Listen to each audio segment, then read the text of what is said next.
Hi, my name is Elokin. I'm a community herbalist and educator. I practice at Shooting Star Botanicals, and I'm here to share with you about working with plants. Welcome to my new monthly show, Plantastic. Each month I'll have a different episode on a medicinal herb. This month we're going to talk about calendula. Calendula is helpful for many things, and in this episode we'll focus on the skin. Calendula helps heal cuts and scrapes, soothes rashes, is antifungal, and relieves eczema, among other things. I'm here at the Orchard Community Garden, surrounded by these beautiful calendulas. First, to begin, I teach about plants from a place of really respecting them as our teachers and healers. It is as important that they are healthy, that our environment is healthy, as it is that we are healthy. We can't have one without the other. So I really want you to commit to taking care of these plants as you learn about them. Calendula is an excellent remedy for the skin. It's good for rashes, eczema. I actually have a cut right here, and I've been putting calendula on it because it helps it to heal, and it's antifungal. So this is a really good one for if you have something like athlete's foot. You can make a tea from these flowers and soak your feet, and it will help to heal that. So to work with calendula for helping your skin, you can make a strong cup of the tea by taking 1 tablespoon of the dried flowers and covering it with 1 cup of boiling water. Let your tea steep for 20 minutes to 8 hours, depending on how strong you want it and how quickly you need it. Then you can take that tea and actually rinse your cut, your scrape, any kind of rash with it, and it'll help to soothe it. You can take a cloth and put it in the tea and then hold it over that area. And that also helps to make it feel better and bring down the inflammation. So to make medicine with your calendula, what you're going to do is harvest the flower heads.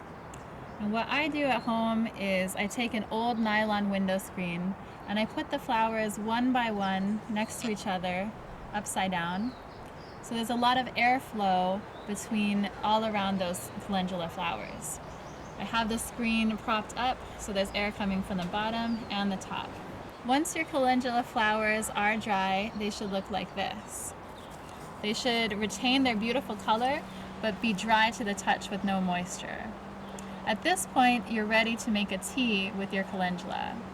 The other thing you can do is actually grind up these beautiful dry flowers to make an oil, which is easy to apply to your skin. To make an oil, grind up those flowers in a spice grinder or coffee grinder that's specifically for herbs. And this is a beautiful blend of chamomile and calendula flowers, and we'll talk about chamomile in future episodes. And you get it down to a fine dust. Once you have those powdered herbs, you go ahead and cover them in an oil. So this is that same blend of powdered herbs covered in a nice sunflower oil. I use sunflower or olive oil because they're very shelf stable and won't go rancid. So you cover your herbs in an oil, make sure they're fully underneath the oil line so that there's no herbs on top. If there's herbs sticking out of the oil, they can get funky and get moldy. Let them sit for 2 weeks and then strain them, and you'll have a very lovely calendula oil. If you want to get adventurous, you can melt 1/4 part beeswax to 1 part calendula oil and mix them together while they're warm. What you get is what's called a salve. Very lovely. And again, we'll go into this in future episodes. But this is a wonderful blend that's really nice for the skin, and I use this on my face every night before bed. It's also very nice for cuts and scrapes and all sorts of skin inflammation. I want to thank the Orchard community and their beautiful garden so much for having me, and you to the viewers for watching.